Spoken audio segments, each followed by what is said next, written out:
قد نعلم، تحقیق ہم جانتے ہیں، انہ بے شک وہ، لیحزنک البتہ غمگین کرتا ہے تجھ کو. حزن کس کا اپوزٹ ہے؟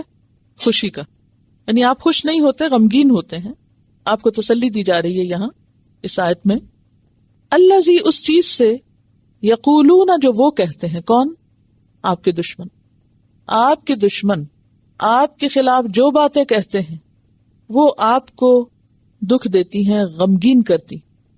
اس سے کیا پتہ چلتا ہے کہ جب انسان اللہ کے راستے میں نکلتا ہے اور لوگ بات نہیں مانتے یا آپ کا مذاق اڑاتے جیسے نبی صلی اللہ علیہ وسلم کا اڑائے گا، تو اس کا اثر لازماً انسان پہ پڑتا ہے.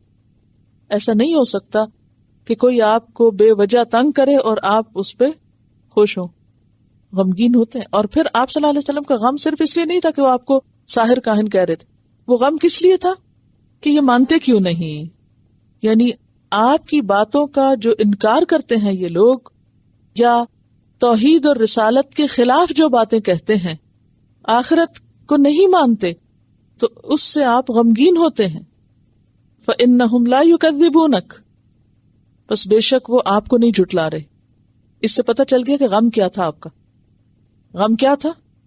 آپ کی باتوں کو جھٹلانا، توحید اور رسالت کو جھٹلانا، ایمان نہ لانا. فرمایا کہ یہ آپ کو نہیں جھٹلا رہے. وَلَٰكِنَّ الظَّالِمِينَ، لیکن ظالم لوگ یعنی یہ کافر لوگ، بِآیاتِ اللَّهِ يَجْحَدُونَ، اللہ کی آیات کا انکار کر رہے ہیں. آپ کو نہیں جھٹلا رہے کیونکہ آپ کو وہ کیا کہتے تھے؟ صادق اور امین. یہ سارے مکی دور میں آپ کو کہتے رہے، حتیٰ کہ آخری وقت تک آپ کے پاس امانتیں تھی لوگوں کی، تو آپ کو تو نہیں جھٹلاتے تھے نا. آپ کو کیا کہتے تھے؟ کہ آپ ایک سچے انسان ہیں، اچھے ہیومن بینگ ہیں.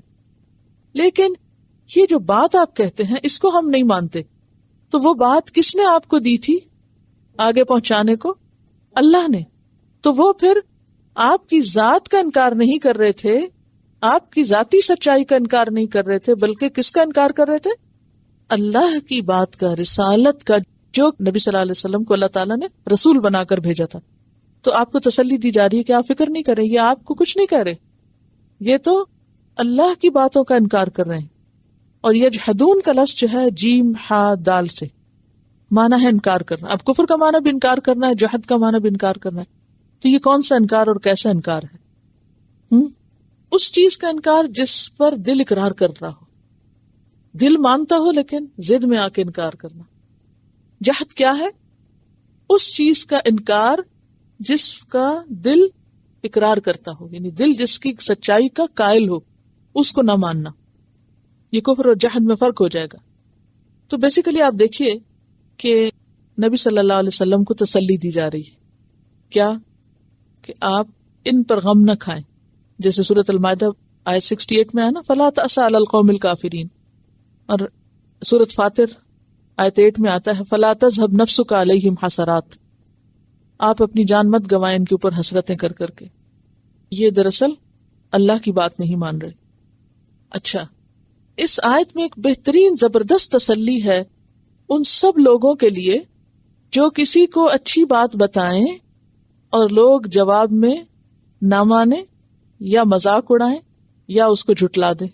تو ایسے میں پھر انسان کو کیا نہیں کرنا چاہیے؟ غم. کیا سوچ کے میں نے اپنے پاس سے تو کوئی بات نہیں بتائی، یہ تو اللہ کا حکم ہے، میں نے تو اللہ کا پیغام پہنچایا، اور اگر لوگ اس کو نہیں مانتے تو ان کی مرضی. یہ سوچ ایک مثبت سوچ ہوگی اور اس سوچ سے غم جاتا رہے گا. اور پھر ایک دوسرے کو بھی اسی سے تسلی دینی چاہیے.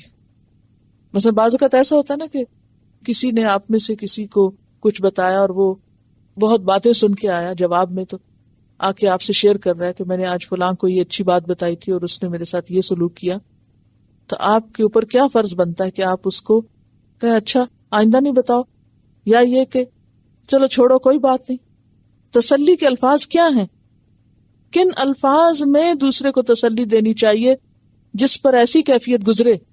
یعنی اگر کوئی بھی شخص دین کے معاملے میں جھٹلایا جائے، مذاق اڑایا جائے، تو اس کو تسلی انہی الفاظ میں دی جائے گی کہ دیکھو اگر کسی نے تمہاری بات نہیں مانی تو وہ کوئی تمہاری ذاتی بات تھوڑی تھی، اس نے تو دراصل اللہ کی بات نہیں مانی. تم معاملہ اللہ کے حوالے کر دو، تم فکر نہیں کرو، غم نہیں کرو. اس سے کیا ہوگا؟ دوسرے کا حوصلہ بڑھے گا، بوجھ ہلکا ہو جائے گا. وہ کہے گا ہاں واقعی میں اس کو پرسنلی کیوں لے رہی ہوں، میں نے تو ایک ڈیوٹی پوری کی. اور یہ ایک حقیقت ہے، آج بھی آپ اگر کسی کو کچھ بتانے کی کوشش کریں تو آپ کو ایسی سچویشن سے واسطہ پڑے گا. obviously پیغمبر کا مقام اور ہے اور ان کی مخالفتیں اور طرح کی تھی، لیکن آج بھی جو بھی شخص کسی کو اللہ کی طرف بلائے گا وہی سنت دہرائی جائے گی، اسی طرح کی مخالفت ہوگی. ایسی مخالفتوں پر دل نہ چھوٹا کریں اور یہ سوچیں یہ تو اللہ کی بات تھی، میں نے بتا دی، اگر نہیں کسی نے مانی کوئی بات نہیں.